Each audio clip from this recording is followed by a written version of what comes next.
this is Leah Whitehorse from Astrology with the cosmic forecast for March 2015. We have got some major astrological movements going on this month, particularly with the social and the outer planets. We've got the culmination of the Uranus-Pluto Square, the beginning of Eclipse season. So I think this video may be a little bit longer than normal, but I will see what happens.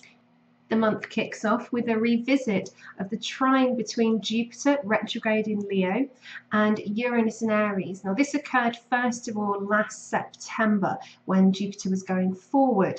So we're kind of in the middle of these three hits between Jupiter and Uranus. And we've got one more hit to go, so that's going to be in June 2015.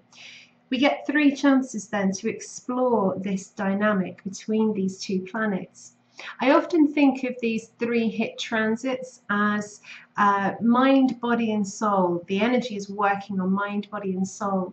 Trines are flowing aspects. We generally tend to think of them as positive or beneficial, good aspects, but there is a flip side to the trine. The flip side is that there is nothing to impede this flow of energy. So sometimes things can go a little bit out of control. This is excited, fiery energy, and Jupiter likes to do things big style anyway, and Uranus is generally up for anything. So the main caution is to allow your ideas just to ferment for a little while. Remember, Jupiter is retrograde, so it's about taking this energy inwards. This inwards energy generates excitement, a feeling that anything is possible. Now, I'm personally thinking a lot about moving to Lisbon. I'm finding myself dreaming about it. It's a big goal of mine, but it just doesn't seem to be possible right now. And yet, there is this little voice in my head just saying, don't discount it. Because once you start thinking something might be possible, then your mind starts to try and figure out a solution. And this is what Jupiter and Uranus energy is about. It's very inventive, it's very creative in fire signs. I might try a half-step move, test it out by moving away to Brighton. It's a long way from where I live currently. But this will show me how possible these moves are. Sometimes you do have to test things out. It's possible to create the changes that you want to make. And that's all Uranus. He shakes us awake and says, you know what, it's time to do something different. And in Aries, it's about what you want to do. It's not selfish to think about what you need. And Jupiter then comes along to say, do you have the belief that this can happen? It's a really fabulous energy, and it's going to form the backdrop to the rest of this month. So it has the potential to be supportive, especially whilst we've got a few bumpier transits. Now, one of these bumpy transits is going to occur on the 5th of March. We've got Mars forming a conjunction to the South Node, and that's just as we also come up to a full moon in Virgo, which also occurs on the same day. Mars conjunct the South Node tends to manifest as feeling a bit defeated. It can be tiredness, impatience, or a sense that things just aren't going your way. The full moon in Virgo, the ruler Mercury is going to still be in orb of this boomerang yod. We've had this yod in action since the middle of February last month. So we've had Chiron sextile to Pluto, and both of them have been quincunx to Jupiter. So now we've got Mercury. It's just passed in opposition with Jupiter. So all this energy from Jupiter has been bouncing back over to Mercury. What this really means is we've got to keep Jupiter and that Uranus trine. We've got to keep that in our minds. You've got to have faith. With Mercury in Aquarius, keep an open mind. It's really important. The full moon is going to be opposite to Neptune and Chiron, so there could be a tendency for the big picture to get distorted. Things might feel a little bit confusing. The full moon is also quincunx to Uranus, so there is a little bit of anxious energy going on in this full moon chart.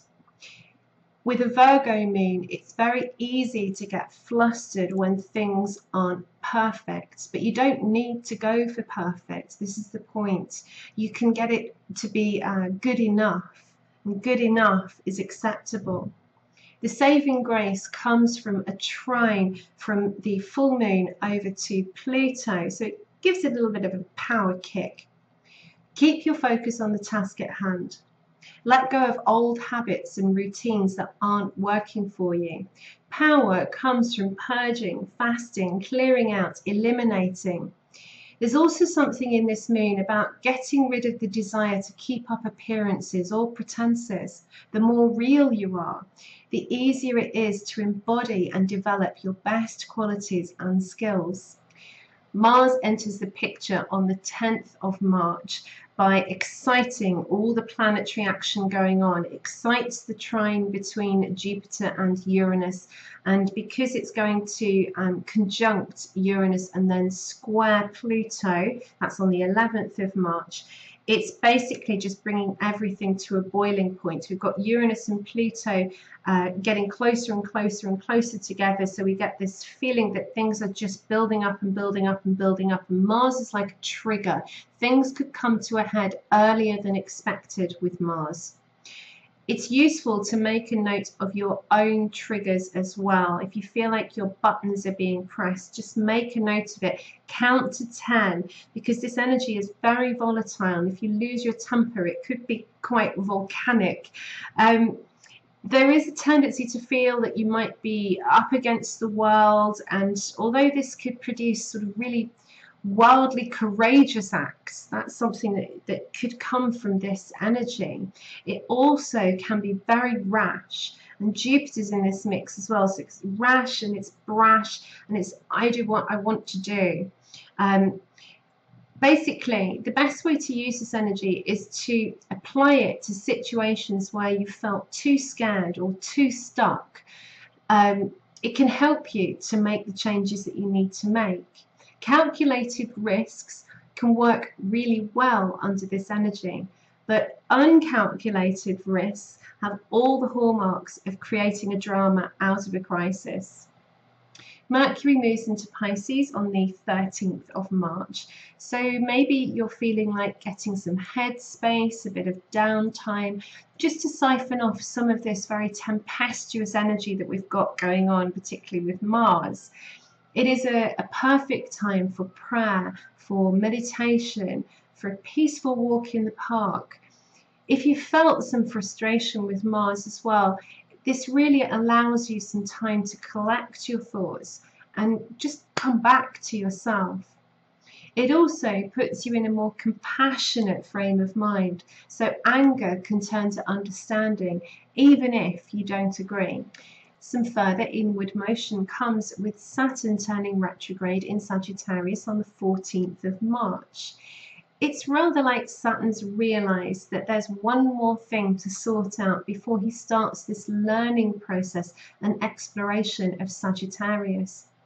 And maybe you too realise there's something that you need to go back over, that you need to revise. Perhaps there's something that you've forgotten that you need for the journey ahead. Saturn by his nature is very slow, and when he turns retrograde, this feeling of being slowed down can be intensified, and it can be frustrating, but it could turn out to be a good thing, because with Mars hitting off this Uranus-Pluto square, there is a tendency to leap before you look, so Saturn will help to stem that energy a little bit. Saturn turns things on its head when he goes retrograde. He asks you to look at what is realistic. Before taking on any new commitments, check where you are with your old commitments. See what you've already got on your plate. There's a sense that something must be cleared up, old doors closed before new doors can open. The Uranus-Pluto square perfects for the final time on the 17th of March, and this is the final clash of the Titans. Maybe you can see now what was set in motion back in 2012 when this all started, what you were being asked to change or let go of. Possibly now you can see where change is needed and necessary, and that it's inevitable that the old order is giving way to the new order. During this square, there have been many changes in the mundane world. It sparked a series of revolutions. We've had new wars, financial crashes, the rise of the 99% and the Occupy movement. We've got extreme weather patterns. A pope resigned for the first time since the 1400s, and with him going out, we have a new pope who is far more liberal, and he made headlines when he said that he believed that evolution and creation don't have to be at odds.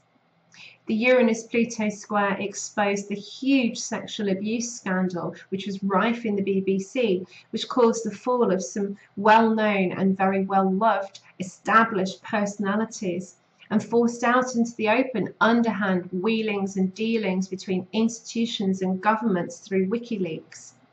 Positively speaking, Uranus-Pluto Square has given us the legalization of gay marriage, women bishops, in some places decriminalization of the use of cannabis. Uranus-Pluto Square took our curiosity to Mars. It discovered the Higgs boson, otherwise known as the God particle, and it landed Rosetta on a comet. What an achievement. It's not all that bad. In many ways, I think the Uranus-Pluto Square has shown us the best and the worst of what we are capable of as a race. On a personal level, we've all had to examine our own lives, and maybe life has thrown us a variety of curveballs and crises, which is to catapult us into a new way of being. But not everything is thrown out with the old. It's about keeping the best of what we have learned and putting that forwards to be used in innovative ways. Eclipse season begins on the 20th of March with a solar eclipse in the sign Pisces, and it's right at the very end of Pisces on the last degree. Now, this eclipse is going to be visible mostly in Northern Europe and Northern Asia. For those of you who are in the UK, like me, we're going to have about 90% of totality, so we will see quite a lot of this eclipse. So make the most of it, because we're not going to see anything like this for at least another decade. Also, I was thinking as well, an en masse prayer for a clear day in the UK would be fabulous. So please ask for clear skies on the 20th of March. I really want to see this. This eclipse is right at the very end of Pisces. So it's almost like you're at the surface of the water, just about to come up for air. And although this is what we call an anaretic degree, thankfully we've got a trine over to Saturn. It's an out of sign trine, but it still counts. So it gives us a little bit of stability. It's an anchor in strange times. What's interesting is that this eclipse comes so close to the spring equinox, because the sun will move into Aries also on the 20th of March. Now, in mundane astrology, it's typical to cast a chart at the ingress of the sun into Aries, because it will give us an idea of how things will play out in certain countries for the next 3 months or 6 months or 12 months, depending on the ascending sign of where the chart is cast. Basically, it's going to just give us a feel of how things may manifest, but the eclipse is going to be contained in this ingress chart, so there may be some hidden agendas or unexpected manifestations. Neptune, ruler of the eclipse, is conjunct Mercury, and so it kind of makes me feel like it's a whisper that's building up to a roar. Now, it could also manifest as secrets and lies, because it's Mercury and Neptune, which can confuse communications. The Sabian symbol for this eclipse is a majestic rock formation resembling a face, is idealized by a boy who takes it as his ideal of greatness, and as he grows up, begins to look like it. So during this eclipse, think about who it is you really look up to. Who are the people that have inspired you? Who really puts you in touch with your soul? They might be your family members, it could be your partner, friends, it could be writers or celebrities or spiritual teachers. Pisces reminds us that we're all connected. When we idealize something, we do tend to realize it or try to realize it. We want to make it real, make it concrete, like the rock in this Sabian symbol. This eclipse is asking you to look at these ideals, these heroes and heroines that you seek to emulate. Saturn is about growing up and getting older, the wisdom of time. Be aware of how others influence you, and also in turn how you influence others. We are the sum of our history, both collectively and personally. Finally, the end of the month sees Mars moving to Taurus, and this is actually going to be on the 31st of March, so really is the very end of the month.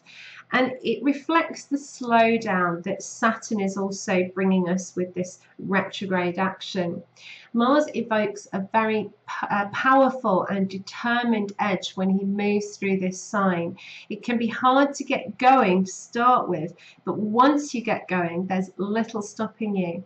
Mars in Taurus is resolute. Mars motivates you to take care of the practical aspects of your life. Once the basics of survival are in place, that will make you feel more secure. There is a stubborn side to this transit though, and I know this very well because I have Mars in Taurus in my own chart.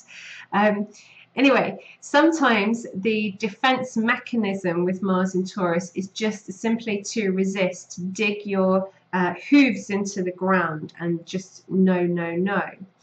So aim to resolve conflicts calmly. Taurus is generally a very peaceful sign, but it can be like a charging bull when it's annoyed. Essentially though, Mars in Taurus asks you to cultivate patience. All things grow in their own sweet time. So this month I chose the Illuminati Tarot, and the card that came out was the Lovers card. So traditionally, most people think of the Lovers card as relating to relationships, and certainly it can mean that. But the Lovers card is also about choices as well. In this particular card, we see these two characters are naked, which suggests something is revealed. It's a revelation, perhaps rather like this Uranus-Pluto Square that has stripped us bare. But the thing is, until things are stripped bare, we can't get to the truth of things.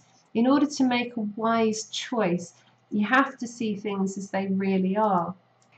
In relationships, we can't just idealize somebody.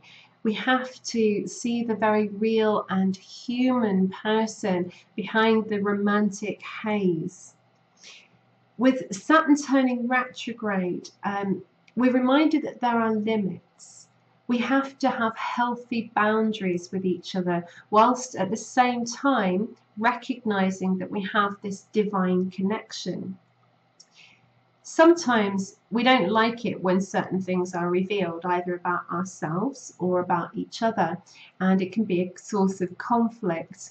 But don't forget, we've got this angel above them, and the angel is like a blessing of their nakedness, a blessing of their transparency. Truth is a blessing.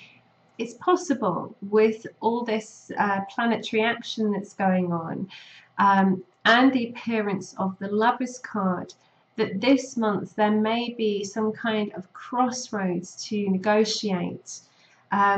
It's a choice to make. The choice that the Lovers presents us with is about being true to yourself and true to your heart. The clue here is really to let your heart be your guide. If you get stuck, look up. Look for higher guidance, and that's indicated by this angel in the Lovers card. With the Uranus-Pluto Square at its final culmination, the decisions you make now may have far-reaching consequences. So the Lovers says, choose wisely. All hail to the Queen of Stars.